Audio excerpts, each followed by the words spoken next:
Bienvenidos todos a este video especial y alternativo donde tenemos como invitado a Bastián, el querido Bastiloco, integrante del Team Milos, directamente desde segundo bloque. ¿Cómo estáis, Basti?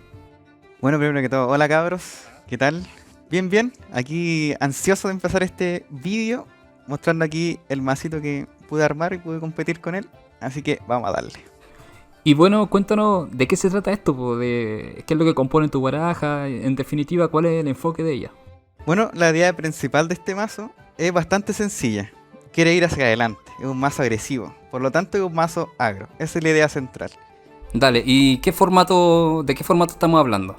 Ya, este mazo se compone del formato que se llama Ragnarok con 5 SPS. Es un formato relativamente nuevo en segundo bloque que se comenzó a jugar. De hecho, se realizó un torneo en base a este formato. Y básicamente consistía en que, como ya mencioné, eran 5 cartas SP y con una base de 12 talismanes. Y, como dice la palabra Ragnarok, todas las cartas son únicas. ¿Cuál es la idea entonces general del mazo, po, Basti? ¿Qué nos trae tu estrategia? Como mencioné anteriormente, era un mazo agresivo, de coste bajo principalmente, que buscaba atacar. Comenzar desde el turno 1 a meter presión al oponente. Y primero que todo, yo creo que vamos a comenzar por la parte de los oros. Dale. No sé qué te parece. Me parece bien, espectacular. Entonces, vamos a darle. Ya como aquí podemos ver, esta fue mi base de oros. Yo en el mazo utilicé 14 oros. Dentro de las reglas del formato habría que comenzar con un oro sin habilidad, como se ve acá. Es este bonito oro que está acá. Pero en términos generales, yo usé lo que generalmente se ve en segundo bloque, los que ya se podría considerar Dream o base dentro de un mazo que es de este formato, que son como el armadillo, el dádivas, la daga dorada, espada real, que de hecho este fue uno de los logros muy importantes dentro de mi mazo, ya que como ya mencioné, era un mazo agresivo, por lo tanto necesitaba darle bono de fuerza a mis aliados. También por otro lado, también está el loro que es la jaula dorada, que tiene una idea como muy similar a espada real, solo que en este caso apoya a los aliados que son imbloqueables. Que más adelante voy a explicar cómo voy a ayudar a mis aliados para que jaula dorada le dé potencie este bono de fuerza a mis aliados. También otra carta que fue muy importante dentro de mi mazo fue el Buda dorado. Como en este formato, cartas como Grendel o cartas que hagan perder la habilidad no se ven mucho, se volvió muy importante dentro del formato, ya que habían cartas que impidían mi juego, que era el ataque. Y dos cartas que fueron muy particulares dentro de mis oros fue Herrero y Máscara de Oro. Herrero fue en base a por decirlo de una forma, mi segundo pendiente pirata, que estaba dentro de mis SPs. Por acá. Que olvidé mencionar que también iba con pendiente y la gaita, que son otro oro muy base dentro del formato. Entonces yo decidí incluir Herrero en el caso de que pendiente no saliera dentro del juego, porque me permitía jugar armas mucho más rápido. Y además la máscara de oro, que se convirtió en una de mis cartas favoritas dentro del deck, fue porque básicamente era mi finisher, ya que me permitía matarle 3 al oponente. De hecho puedo dejar este oro en la zona de oro pagado y reventármelo y así generar daño. Y de hecho yo lo utilizaba en mi vigilia, para en caso de que ya sean guerra de talismanes me pudieran como hacer perder la habilidad, yo creo, una cuestión así. Sí. Está bien, sí. Entonces yo siempre lo usaba con anterioridad de la guerra, porque muchas veces hasta me lo podrían redirigir. Nos faltaba el arti. Brutal. O alguien que pudiese jugar, no sé, pues con el inmunidad al aliento. Sí, de hecho me pasó testeando que me lo redirigieron. Ah, ya. No, pero son cosas que pasan, pueden pasar. Sí. Eso puede ocurrir en segundo, lo que me parece espectacular. Creo que también cabe destacar el collar de dragón, que como obviamente yo voy generando cementerio al oponente, también le estoy generando recursos. Entonces yo tenía que de cierta forma controlar el cementerio. Y para eso llevaba el collar de dragón. El comercio Inca no lo incluí en este mazo porque el hecho de estar pagando el oro no me permitía generar traer aliados al campo, que era lo que yo quería hacer con el mazo. Siempre tener constante juego de cartas. Bueno, ahora vamos con los aliados. Bueno, continuando con este análisis, mi base de aliados fueron 17. Y tienen la particularidad de que la mayoría son aliados que se ven mucho en el formato, o en general en segundo bloque, en la mayoría de los formatos. Pero la particularidad de los aliados que yo compone mi castillo es que la mayoría tienen furia. Por el hecho de que, como ya mencioné anteriormente, yo quería mantener este constante ataque hacia el oponente. mantener esa presión. Bueno, los aliados más principales dentro del mazo que me generan como, porque también yo quería generar reclutamiento, eran Arlik, el Capitán Inca y Ofa. Pero Ofa era mi reclutamiento en base para armas. También otros aliados que se vieron mucho en este formato fueron, de hecho, cartas que ya mencioné, que fueron Arlik, Capitán Inca, el Robert de Bruce, que prácticamente fue base en todos los mazos de este torneo. Y el Grendel también, sí, el Grendel también se vio tanto, más que nada por la particularidad de quitar habilidades. Porque eso va a influir mucho en el desarrollo del juego. Más que todo para lo que es la batalla mitológica, y Grendel tenía quizá mayor preponderancia. Llama la atención también, bueno, tú dijiste que tenía varios aliados con furia. Bueno, vemos un dragón demonio, que obviamente Echo también está acá presente. La voladora, que pareciera como que ya primero jugáis dragón demonio y después si tenéis la posibilidad de jugar la voladora ya estáis pegando 10. Más el bono de fuerza que podía obviamente haberle otorgado con la espada real. Y se ve bastante estable, porque por lo que veo son muchas cartas de coste bajo. ¿Qué tenéis que decir con respecto a eso? Sí, esa era una de las particularidades que yo quería tener en el mazo. Yo al momento de buscar cartas para la confección de este deck, yo decidí elegir cartas que fueran de coste bajo por el hecho de que yo quería hacer un mazo rápido. No quería generar tanto juego oponente, sino yo generar el juego, yo controlar la situación en base a un constante reclutamiento y jugar cartas, siempre estar jugando cartas, para mantener esa presión constante hacia el oponente. De hecho, muchas jugadas que se pudieron realizar dentro de los duelos que fui teniendo fue combiné mucho Capitán Inca con el Dragón Demonio. Ya que yo tenía la particularidad de, por ejemplo, si no tenía recursos de robo, muchas veces yo jugaba Capitán Inca y luego Dragón Demonio para barajarlo y en el turno 1 ya traer a Malafar. Entonces Malafar ya me daba robo y me daba daño. Y eso podría sumárselo también si yo en el turno 1 ya comenzaba jugando con la Jaula Dorada. Entonces ya estaba pegando 3 de ataque, lo que igual no es menor. Otra situación también que se veo con Capitán Inca como reclutador fue con Ofa. Pero en el caso de las armas que vamos a ver más adelante, que de hecho yo muchas veces reciclaba Ofa para seguir trayendo armas en caso de no tener pendiente.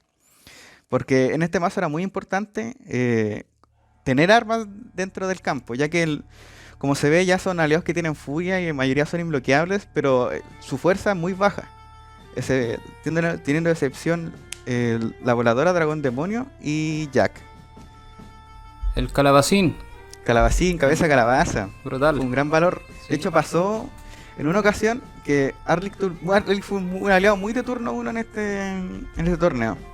Y en una ocasión cayó nuestra amiguita acá. Calabacín. Y dejó con tragedia al oponente. Tremendo. Cuéntanos qué hace Calabacín. Calabacín es un aliado que no tiene mucho impacto dentro del juego, porque es solo furia y no puede bloquear. Pero yo no necesitaba estar bloqueando ataques oponentes.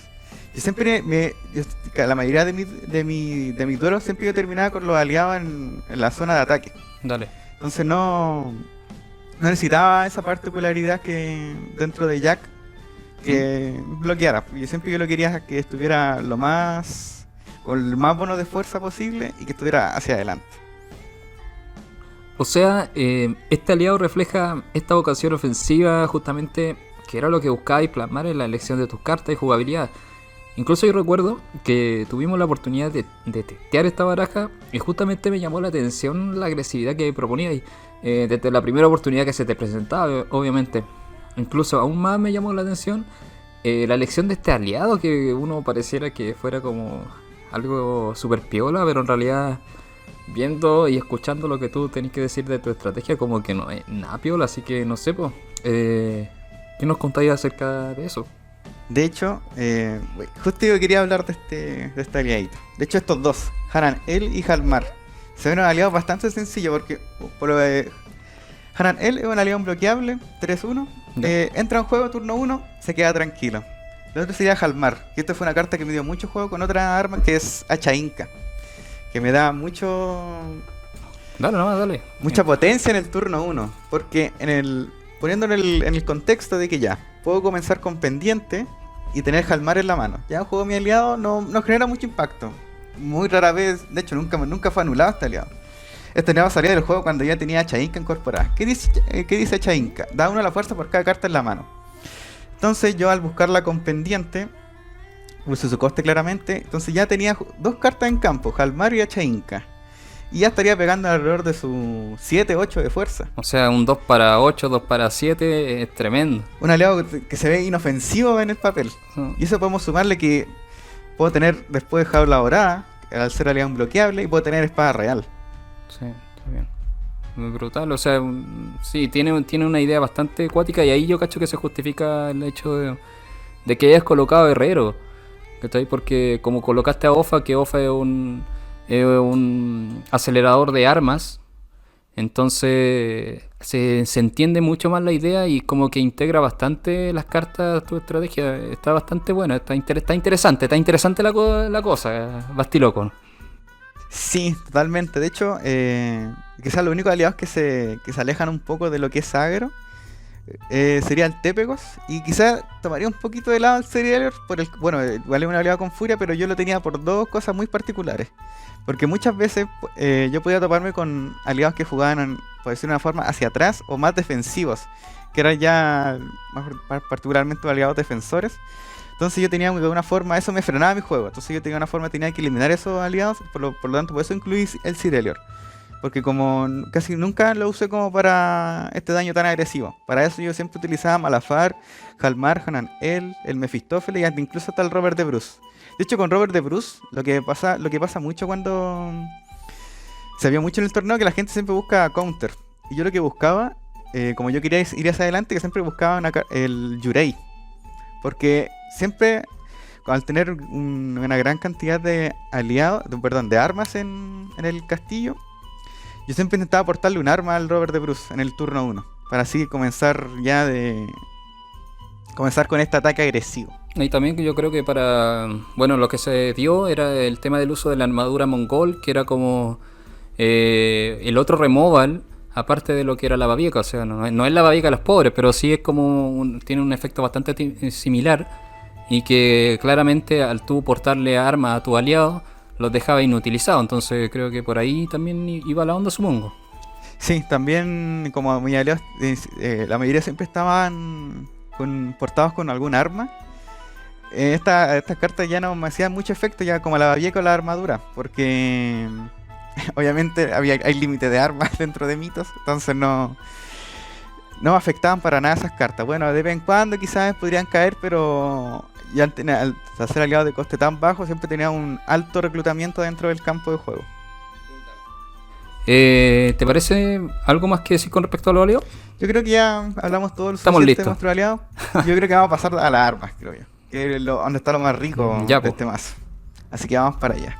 Bueno, dentro del mazo, en total yo jugué con 6 armas, como se pueden ver acá. Los cuales se componen por hacha inca, tizona, lanza de Apolo, Balbum, las canilleras doradas y unas marcas de guerra. Ya. ¿Qué tienen de particular estas armas? La mayoría dan habilidades especiales, como ya sea furia o bonos de fuerza o imbloqueable. En este caso, una de las cartas que se volvió muy importante dentro de mi mazo, como ya mencioné anteriormente, fue la hacha inca, ya que junto con pendiente y un aliado de coste 1, era un turno 1 muy violento dentro de cuando iniciaba la contienda. Tremenda referencia. La contienda es desigual. La contienda es desigual, claro. Otra arma que también se volvió importante fue la Balmung, porque una particularidad del mazo que ya, mis aliados contaban con furia, pero no eran imbloqueables, por lo que yo necesitaba ese recurso para ya ampliar mucho más el espectro de la jaula dorada, para seguir dándole fuerza a mis aliados que se convertían en imbloqueables. Y en caso de que, bueno, muchos saben lo que hace la Balmung, en caso de que el portador fuera del juego, yo podía cambiarlo a otro portador y así no perder la carta. Bueno, otra carta importante fue espada real, como ya fue mencionado. Y aquí, otro reclutador, pero ya en las armas, que eran las canillas doradas. Esta carta se volvió muy importante también dentro del mazo, porque yo, como se vio anteriormente, yo llevaba Mefistófeles, que como muchos saben, cuando hace daño de combate, cada jugador tiene que botar 2 cartas. Como yo al tener una cantidad muy alta de aliados dentro del mazo, generalmente siempre caían aliados. Entonces, y al tener canilleras, yo podría recuperar esos aliados de forma gratis. Entonces ahí ya tengo un plus de seguir reclutando y seguir yendo adelante. Claro, al ver, por ejemplo, el coste de tu aliado, todos quedaban disponibles en el caso de que cayeran en el cementerio y tuvierais canillera en juego. Los podíais jugar todos. Claro, porque Por el coste bajo que por tenían. el coste bajo, claro, porque Canillera lo que dice es que aliados de coste 3 o menos. Y no hay ningún aliado que supere el coste 3. De hecho, todos mis aliados son coste 2 y coste 1, que esa era una particularidad dentro del mazo. Otra tecnología que usé mucho también, que ahí yo creo que acabo de matar mitos, fue Dragón Demonio con Lanza de Está Apolo. bien, pues eso hay que hacer, Fogan. De hecho, porque como muchos saben, el Dragón Demonio se va del juego en la fase final. Pero yo muchas veces me salía en turnos muy iniciales y yo quería seguir manteniendo el dragón porque era un... Era poderosísimo porque de hecho la lanza de Apolo le da toda la fuerza Claramente. y bueno, ahí tú contáis el resto. ¿Qué más hacíais con eso? Mi lanza, bueno, como ya saben, la lanza de Apolo hace que pierda la habilidad, da bono de fuerza y puedo copiar alguna carta en el juego. Y yo como generalmente siempre iba hacia adelante, copiaba a los aliados que fueran imbloqueables. Bueno, furia imbloqueable en este caso. Como Malafar, el Jalmar y el ya mencionado, que de hecho está acá, el Mefistófeles. De hecho, en una ocasión pasó que jugué Lanza de Apolo en el Dragón Demonio y ya tenía a Mefistófeles en juegos. Entonces ya yo iba hacia adelante y se votaba. Ambos nos votábamos 4, pero ya ustedes dicen, ya, está votando 4, está generando daño. Pero ya incluyendo la fuerza de los aliados más el daño de que él se vota, era superior. Por lo tanto que esas 4 cartas para mí eran insignificantes en ese caso. De hecho, podrían dar hasta juego cayendo cartas que rebotaran en el cementerio. O darle seguir yendo de juego a Canillero si que estuviera dentro del campo. Sí, o sea, había una idea, no le teníais miedo al éxito, o sea, el hecho de que hacerte quizá un poco de daño no significaba que justamente te fuerais para atrás o que generara un desajuste. De hecho, ese daño me da la intención de generar mucho más juego aún, porque yo igual incluí varias cartas que rebotaban dentro del cementerio. De hecho, eso es una particularidad que yo creo que vengo desde Crónicas, porque en Crónicas, como se dice, el cementerio es la segunda mano. Por lo tanto, yo, como vengo con esa idea, también quise plasmarla dentro de este mazo y dentro del segundo bloque. Frases que enamoran. Frases que enamoran, claramente. Y hay una carta que falta mencionar. Bueno, hay 2 cartas que faltan mencionar, que son Tizona y Marcas de Guerra. Bueno, la particularidad de Tizona que me generaba robo y también ese mono de fuerza que tanto necesitaba este mazo. Pero generalmente la Tizona yo utilicé para bono de fuerza en este caso. Muy pocas veces utilicé para robo. Tenía que estar muy en la pastita rica para que comenzara a robar. Y una carta que se volvió muy importante en turno 1 fue Marcas de Guerra. En el sentido de que si yo partía con pocos recursos en la mano inicial, Marcas de Guerra lo que hice que cuando entra en juego se roban 2 cartas. Entonces eso me generaba harto juego dentro de los turnos iniciales. Y en el caso de portar a algún aliado que no fuera imbloqueable, Marcas de Guerra te dice que el aliado bloqueador pierde 3 a la fuerza. Entonces yo podría utilizarlo en el Sirelior para sacarme aliados que... Como un gran CUSP, me imagino. Una de hecho, se cuestión. me venía a la mente el gran No, Zeus. tremendo. Estamos conectados, güey, estamos Sí, conectados. está muy intenso este Está bien, está bien, análisis. está bien. Pero sí, como lo primero, porque yo vi varios jugadores que tenían dentro de sus filas el capitán de los Eternos, que justamente el gran CUSP. Entonces, sí, inmediatamente, bueno, ya estaría, le da toda la fuerza, no, perdón, le da fuerza a la marca de guerra Sí, Marcas de Guerra da 1 a la fuerza. y le hace perder a la fuerza al bloqueador. Sí, pierde 3 a la fuerza el bloqueador. Está bien, brutal. Entonces ahí ya podemos subarle, si tengo ya espada real, Sirelior ya está chanchito en el campo y podemos ir quitando aliados que ya nos generen... Entretenido tu propuesta de juego. Genero controversia. De hecho, a mí los aliados que me dan ansiedad son Tyra y los Gitli. Son aliados que están muy en contra de este mazo. Y me tocó enfrentarlo y aún así salí adelante. Yo creo que podemos continuar con la base de talismanes. Dale, dale. Así que vamos para allá. Como podemos ver, no hay un talismán muy tecnológico si se quiere.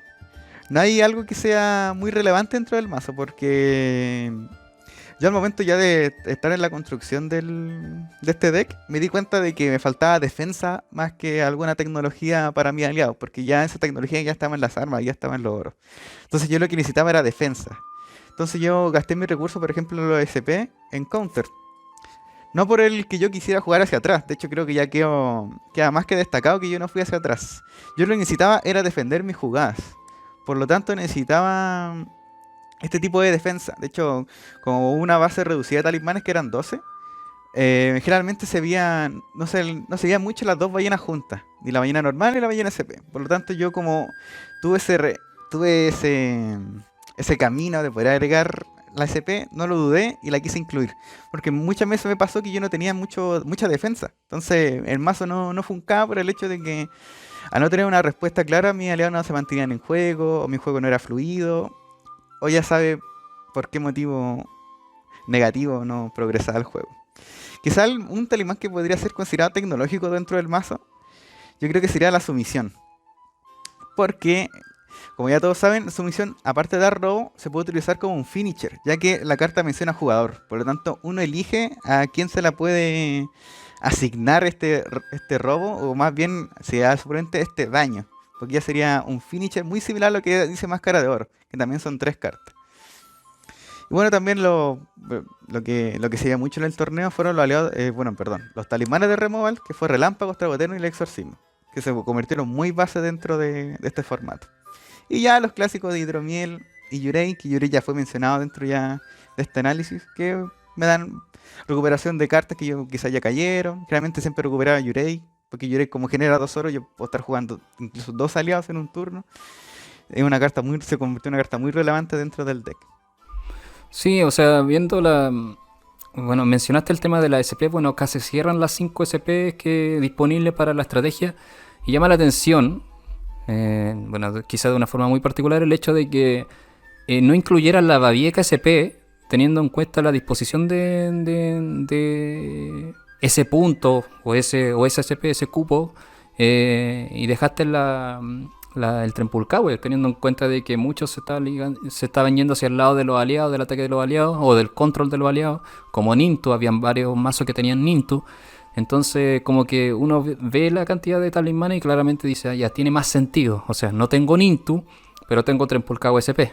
Entonces quizá por ahí fue tu onda de por qué optaste, y yo veo acá son 6 counters, son 6 cartas de counter disponibles. Entonces creo que fue correcta tu elección de talismanes. Y tiene sentido con la sinergia, con la propuesta de juego que tú mencionaste. Me parece espectacular. ¿Algo más que decir con los talismanes, Bastiloco? Una jugada muy tecnológica, quizás se puede decir. ¿Estáis matando mitos ya? Estoy matando mitos con esto. Yo generalmente el anfibio, muy rara vez yo lo usaba hacia el oponente. Yo lo que hacía, de hecho fue una jugada que no se me ocurrió a mí, te voy a decirlo, me la dijeron, era autocancelarme la voladora. No, estáis locos. ¿Qué clase de crónica es esto? Y aquí yo destruí El bloque, el formato, todo. Aquí se acabó segundo bloque con esto. ¿Y por qué hacía eso? Porque generalmente yo tenía recursos que necesitaba aún tener en mano y ya aunque sea, ya yo estoy revelando mi mano, quizás podría de cierta forma asustar a mi oponente mostrando la mano que yo tenía en ese momento. Porque no quería todavía agotar mis recursos, porque ese jugaba de modo temprano a la voladora en el campo. Pero ahí le podía aportar algún arma como Balm, que sea, para mantenerla imbloqueable. Espectacular, tremendo.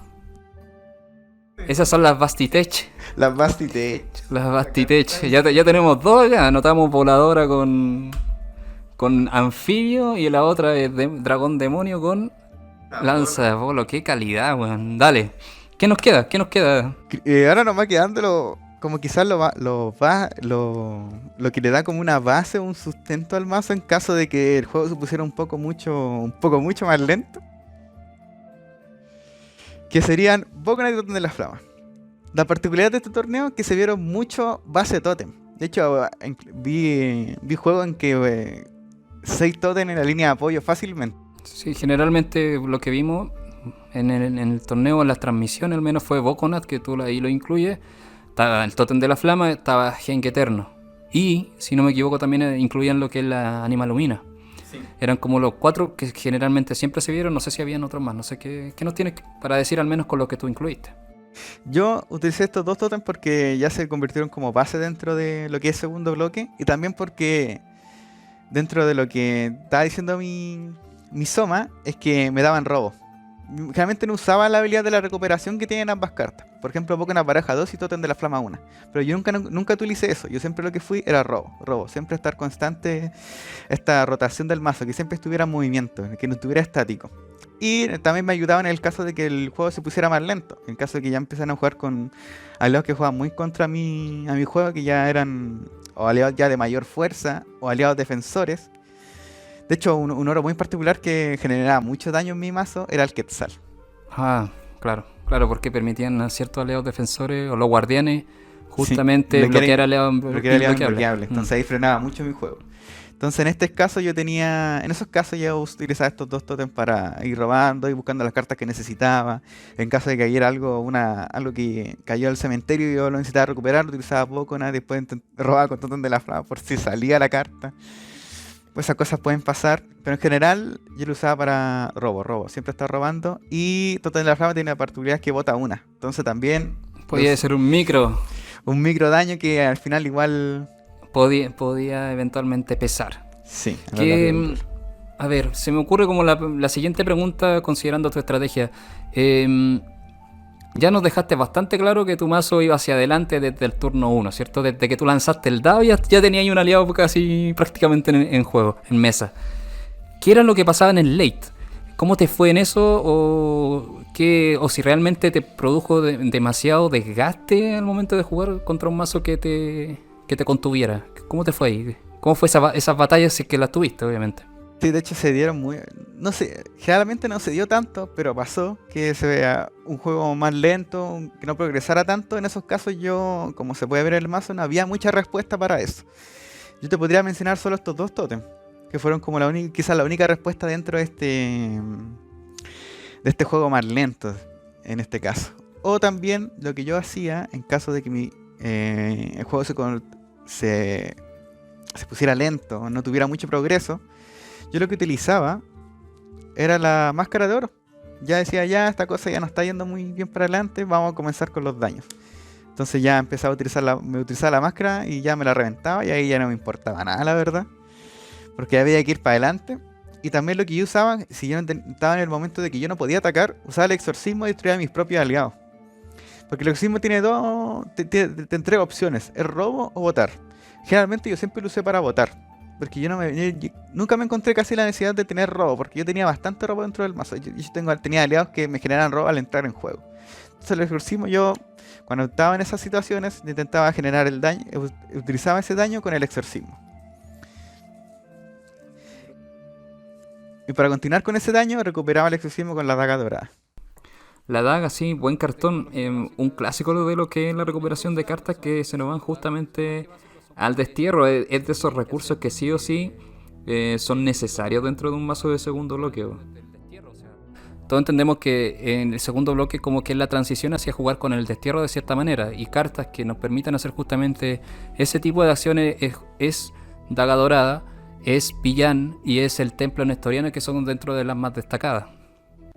No sé si tenía alguna carta así que te llame la atención, la que tú más le agarraste cariño, porque bueno, nos mencionaste la máscara de oro, pero no sé si hay otra que a ti como que te dijeras que no la quiero sacar nunca más, aunque gane o pierda, yo la llevo conmigo.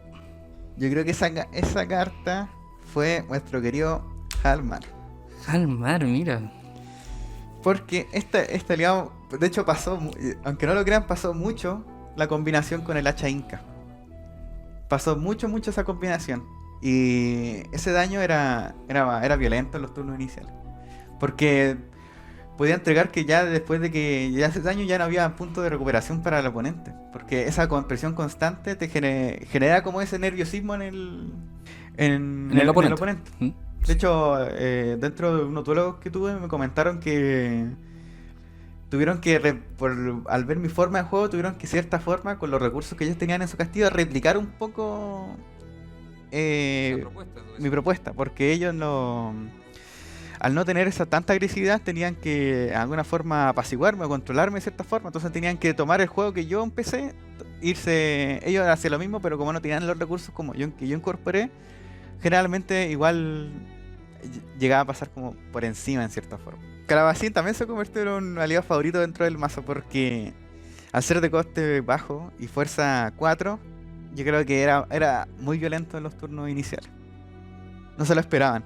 Me parece muy bien. ¿Y qué cartas no sé te hubiera gustado colocar o qué cartas principalmente hubierais dicho, puta, quizás me hicieron falta? ¿Qué cartas ahí se te ocurren? De hecho, hubo muchas cartas que tuve que dejar fuera. Y después que igual extrañé cierto modo. Y fue una carta que Nico López me mencionó. De hecho, porque con Nico López, de hecho, testeamos harto. De hecho, ya se convirtió en un clásico. Un clásico del test. Porque jugamos en la ronda, jugamos en el top. Y fue Sacerdote Troll. Creo que puede haber sido una carta muy influyente quizás dentro del formato. Porque en la particularidad de mi castillo no tenía relámpagos. Entonces hubiera sido un relámpago que hubiera incluido para tipo removal si se quiere, en el caso de sacarme aliados que me molestaran, ya sea un Gisli, un Tyra, que no me permitían juego.